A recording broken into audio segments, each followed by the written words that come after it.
Hola, mi querido amigo. Mira, el mundo realmente está convulsionado, continúa convulsionado. Y es admirable ver cómo personas que no tenían el más mínimo interés en las cosas religiosas, hoy vuelven los ojos a Dios. Presienten que las cosas que están sucediendo no son normales, que algo más allá de la comprensión humana está por detrás de todo esto. Por otro lado, no faltan los que aprovechan la oportunidad para tomar algunos versículos de la Biblia y hacerle decir al texto lo que el autor nunca dijo. Y tal vez te preguntes, pero ¿cómo nunca dijo? Si está escrito así. Sí, efectivamente está escrito así, pero lo que el intérprete hoy piensa o deduce no es exactamente lo que el autor pensaba.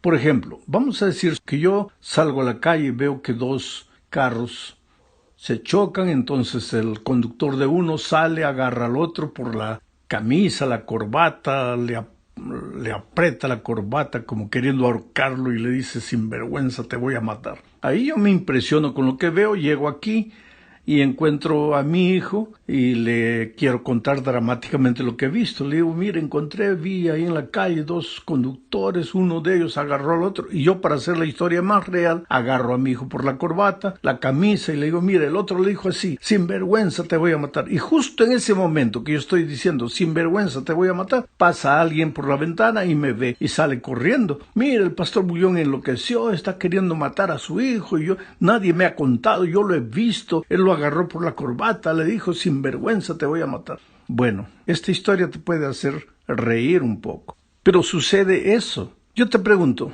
¿de mi boca salieron las palabras sinvergüenza, te voy a matar? Claro que sí. ¿Yo agarré a mi hijo por la corbata, por la camisa? ¿Sí o no? Claro que sí. ¿Pero yo quería matar a mi hijo? Claro que no. Yo solo le estaba contando una historia. Pero entonces el que pasó por la ventana no escuchó el contexto de la historia. Agarró solo el momento en que yo estaba apretando la corbata de mi hijo y diciéndole: sinvergüenza, te voy a matar. Y con eso salió diciendo que yo estaba loco y que quería matar a mi hijo. Bueno, con la Biblia sucede más o menos la misma cosa. Si tú tomas solo una frase, solo un versículo, lo sacas del contexto, le vas a hacer decir a la Biblia cosas que la Biblia nunca dijo. Le vas a hacer decir a los autores bíblicos cosas que ellos, cuando escribieron, no estaban pensando. Por eso hay que saber estudiar la palabra de Dios. No es solo porque está escrito aquí, ya sales diciendo que está escrito así. Sí, está escrito así, pero para entender lo que está escrito hay que conocer todo el contexto cultural. Y es sobre esto que vamos a ir estudiando todo este trimestre poco a poco. Entonces, querido, por eso esta semana estudiaremos cómo la Biblia llegó hasta nosotros. Hablemos primero de la revelación. Segunda de Pedro capítulo 1, versículos 20 y 21 dicen: entendiendo primero esto, que ninguna profecía de la Escritura es de interpretación privada. Escucha bien esta expresión: interpretación privada, porque nunca la profecía fue traída por voluntad humana. La Biblia no fue escrita por voluntad humana, sino que los santos hombres de Dios hablaron siendo inspirados por el Espíritu Santo. Hay tres ideas que quiero comentar. La primera es que la Biblia no es un libro humano. Fue escrita por seres humanos, sí, pero los escritores bíblicos recibieron el mensaje de Dios. Ellos no inventaron nada, ellos no crearon nada, ellos no escribieron lo que su imaginación les decía para escribir. Ellos recibieron el mensaje de Dios por revelación. Revelación es el hecho de Dios entregar su mensaje al escritor bíblico para que lo registrara. Esa entrega del mensaje, esa revelación, puede suceder a través de una visión, como la de Juan en Patmos. Puede suceder también a través de un sueño, como el sueño de Nabucodonosor. O puede suceder personalmente, haciendo escuchar la voz al profeta, como sucedió con Moisés, o con Jeremías, o con Isaías, entre otros. El mensaje es divino. Los escritores nunca escribieron lo que imaginaron. Por eso la mayoría de ellos enfatiza que lo que va a escribir es la palabra de Dios. Por otro lado, no todo lo que está en la Biblia fue revelado en forma directa o sobrenatural, sueños, visiones o personalmente, no. A veces Dios utilizó a escritores bíblicos que investigaron cuidadosamente las cosas y usaron otros documentos existentes, como en el caso de Lucas. Lucas, ¿qué hizo? Él investigó y el fruto de su investigación, a través de su investigación, Dios le reveló el mensaje. Y Lucas escribió lo que investigó. Aún así, querido, toda la escritura es inspirada.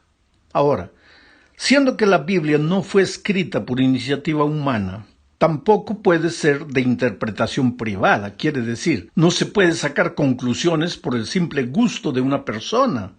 La opinión particular debe someterse a algunos principios de interpretación bíblica. El tercer pensamiento es que el Espíritu Santo inspiró a los escritores al escribir y puede también iluminarnos al tratar de entender. Esto nos lleva al siguiente punto de nuestro estudio. Aquí, en la parte 2, veremos el trabajo de inspiración del Espíritu Santo. Ya que Dios utiliza el medio del lenguaje para revelar su voluntad al hombre, la revelación divina se puede escribir.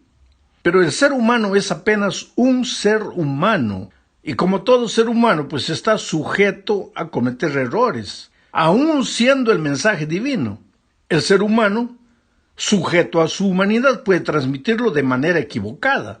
Entonces aquí entra el trabajo de inspiración del Espíritu Santo. Inspiración es el cuidado del Espíritu para que el escritor transmita el mensaje divino de una manera correcta, para que no se equivoque al transmitir el mensaje que le fue revelado.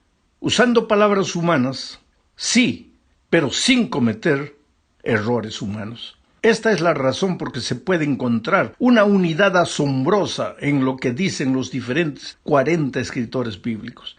Parece una armonía. ¿Por qué? Porque el mismo Espíritu inspiró a los 40.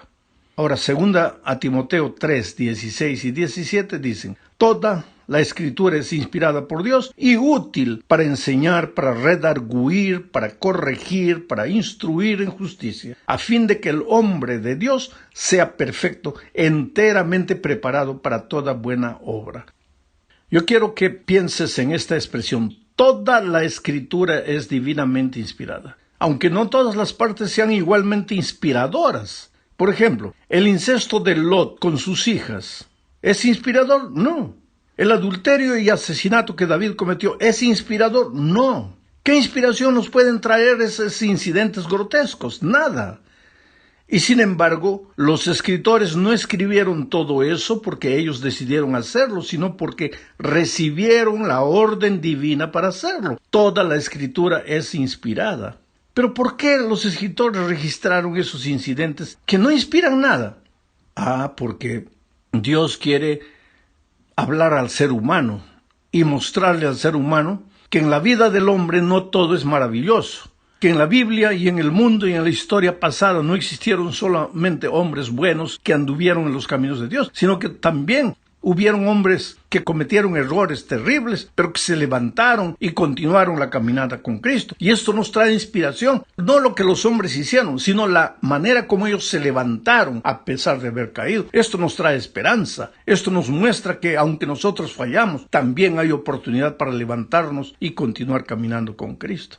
Por eso debemos estar dispuestos a aprender de toda la Biblia, porque toda la Biblia fue inspirada por Dios, incluso de aquellas partes que no son tan fáciles de leer ni entender, o de aquellas partes que no son específicamente aplicables a nosotros hoy. ¿Cómo no? Por ejemplo, los detalles del ceremonial del pueblo de Israel fueron escritos específicamente para el pueblo de Israel. Los detalles del ceremonial, no estoy hablando de los principios eternos de la ley de Dios, sino los detalles del ceremonial. Israel tenía ceremonias que apuntaban a la venida de Cristo, pero una vez que Jesús vino, esas ceremonias ya no tenían sentido. Eso no se aplica a nosotros hoy, pero podemos aprender de todo eso porque todo fue inspirado. Querido, mucho cuidado. De la Biblia no es solo inspirado lo que nos conviene, lo que nos gusta, lo que viene de encuentro a nuestra manera de pensar. Toda la Biblia es inspirada, aunque no me guste, aunque yo no esté de acuerdo. Y tengo que ser humildemente, así, humilde suficientemente para rendirme, para humillarme, para obedecer a Dios y escuchar su voz a través de su palabra. Esta es la razón por la que Pablo declara en Romanos 15:4 lo siguiente: porque las cosas que se escribieron antes, para nuestra enseñanza se escribieron, a fin de que por la paciencia y la consolación de las Escrituras tengamos esperanza. Yo creo que aquí está el propósito central de la Biblia. Esto es interesante. El propósito de la Biblia es consolarnos y darnos esperanza. ¿Por qué? Porque en los últimos días, mira lo que sucederá. Leo Lucas 21, 25 y 26. Entonces habrá señales en el sol, en la luna, en las estrellas y en la tierra, angustia de las gentes, confundidas a causa del bramido del mar y de las olas, desfalleciendo los hombres por el temor y la expectación de las cosas que sobrevendrán en la tierra, porque las potencias de los cielos serán conmovidas. ¿De qué habla el Señor Jesucristo aquí? Que en los últimos días habrá pavor, habrá temor, habrá desesperación, habrá estrés. Las personas desfallecerán por causa del temor, de la expectación de las cosas que ven. ¿Y cuál es el propósito de la Biblia? Traer consolación, mostrarte que no hay por qué temer. Oh, querido, este problema del coronavirus no es, ya lo he dicho muchas veces, no es fantasía. El problema está empezando. Algunos países ya están llegando al clímax del problema. Otros países todavía no. Pero entonces hay que desesperarnos, hay que pensar que ya estamos perdidos, que ya el mundo se acaba. No, calma. El propósito de la Biblia es traerte consolación, traerte esperanza. Todo esto que vemos es el anuncio de que este mundo se encamina al fin. No estoy diciendo que va a acabar ahora, pero se encamina al fin. Las guerras, los rumores de guerras, el odio fratricida, la violencia, la malcriadez de los hijos para con los padres, el desamor muchas veces de los padres para con los hijos, la envidia, la hipocresía que se espalla como virus maloliente por el mundo. Todo es evidencia de que nos acercamos al fin, pero los hijos de Dios tenemos que hacerlo con la esperanza de que Cristo viene y este mundo de pecado terminará. No te desesperes, no te asustes. El Señor te va a guardar, el Señor te va a cuidar en su amor. Vamos a la tercera parte de este estudio. Hablaremos aquí de la palabra escrita de Dios. Leamos Éxodo 34, 27. Y Jehová dijo a Moisés: escribe tú estas palabras, porque conforme a estas palabras he hecho pacto contigo y con Israel.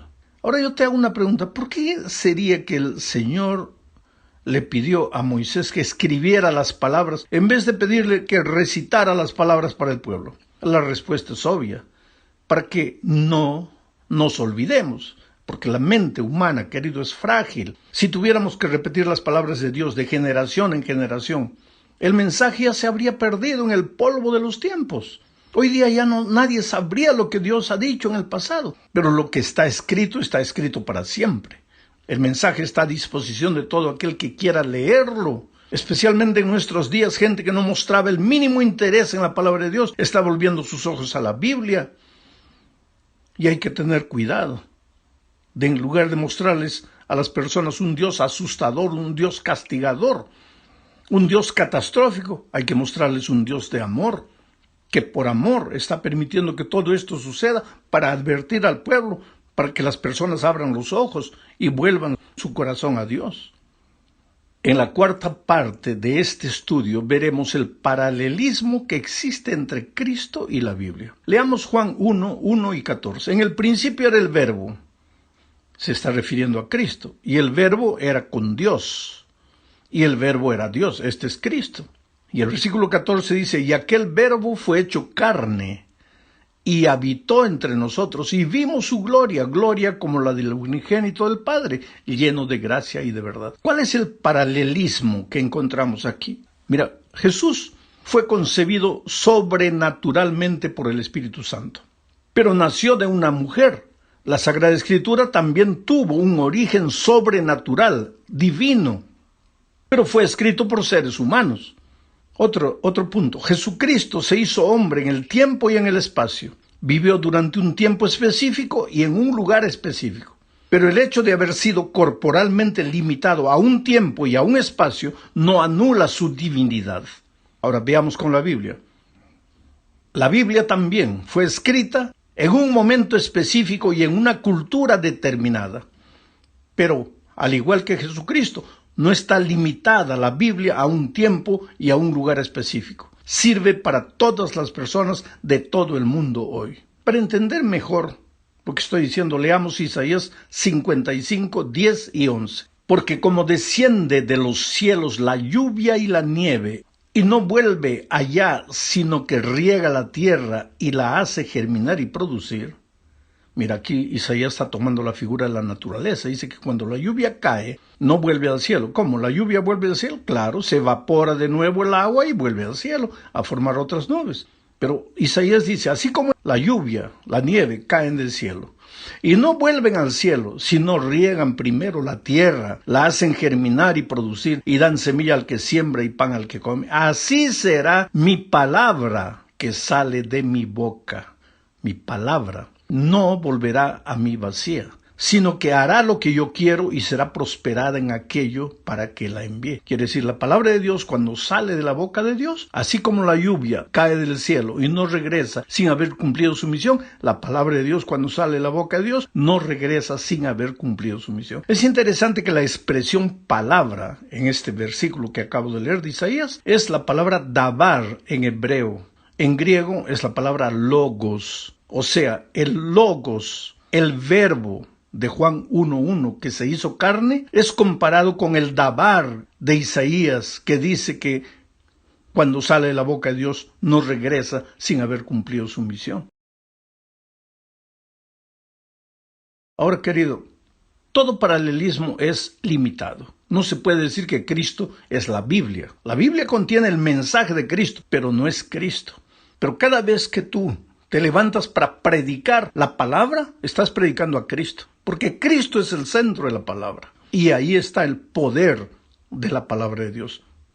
Por eso, cuando predicas la palabra de Dios, puedes tener seguridad que los corazones más endurecidos son conmovidos, no por la elocuencia del predicador, sino por el poder que viene de la palabra de Dios, porque cuando la palabra de Dios sale de la boca de Dios, no regresa sin haber cumplido su misión. Riega la tierra, transforma la estructura de las cosas. Ese es el poder de la palabra de Dios. Estudiamos ahora cómo interpretar la Biblia con fe. Y aquí terminamos, esta es la última parte. Hebreos 11:6 dice, pero sin fe es imposible agradar a Dios porque es necesario que el que se acerca a Dios, o sea, el que estudia la palabra de Dios, el que se acerca a Dios a través de la Biblia, crea que le hay y que es galardonador de los que le buscan.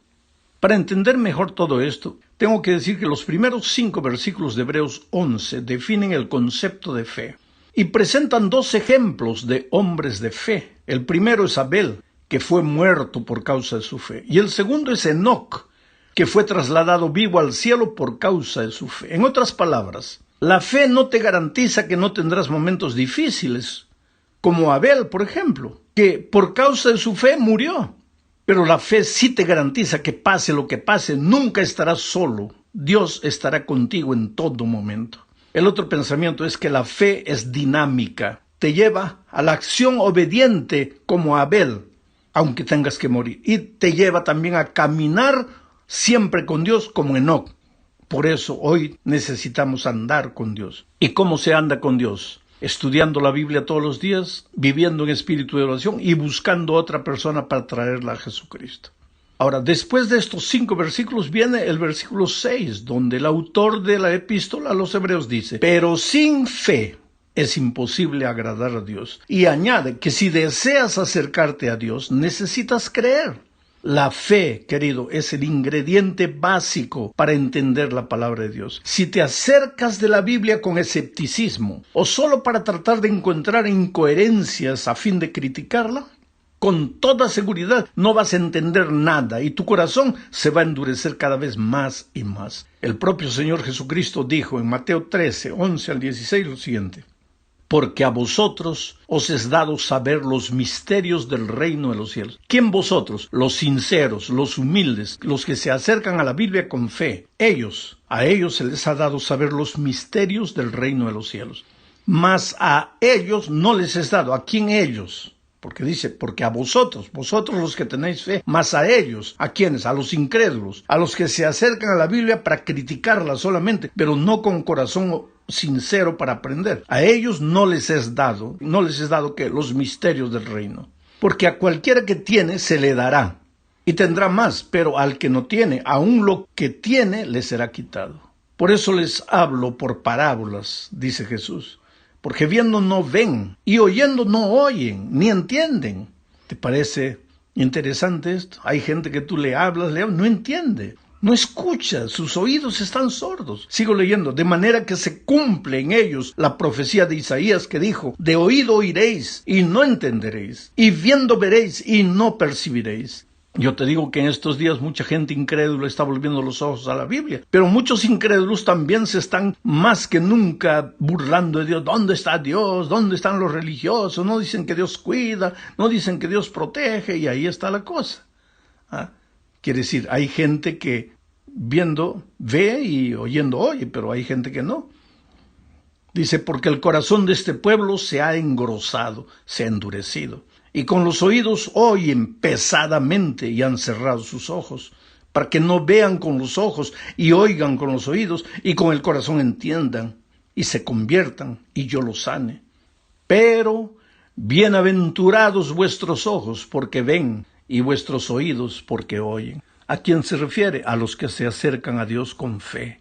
Hoy más que nunca tienes que abrir la palabra de Dios, no para buscar versículos que asusten a la gente en este tiempo de crisis. Tienes que acercarte a la palabra de Dios para encontrar al Dios amor que siempre te amó, siempre te esperó, siempre te siguió, siempre te persiguió. Y tú fuiste corriendo y postergando tu decisión y diciendo el próximo año. El otro día encontré una muchacha en el aeropuerto vendiendo en las tiendas libres de impuestos. Cuando me vio empezó a llorar, dice, ay pastor, yo fui de la iglesia, hoy estoy lejos. Bueno, querida, a ti y a todas las personas como tú, que un día estuvieron en la iglesia y hoy día están lejos, yo les digo, en el nombre de Jesús regresen, ya no hay tiempo para perder.